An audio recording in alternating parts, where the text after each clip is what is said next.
చక్కని వాడు ఎంతకు చిక్కని వాడు ఎప్పటికి దారికొస్తాడో ఎవరి చక్కని చుక్క సొకు దీని కాలికి మొక్క కాదన్నా వెంట పడుతోంది కాదన్నా వెంట పడుతోంది ఎవరి చక్కని వాడు ఎంతకు చిక్కని వాడు ఎప్పటికి దారికొస్తాడో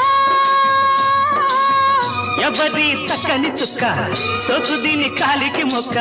కాదన్నా వెంట పడుతోంది కాదన్నా వెంట పడుతోంది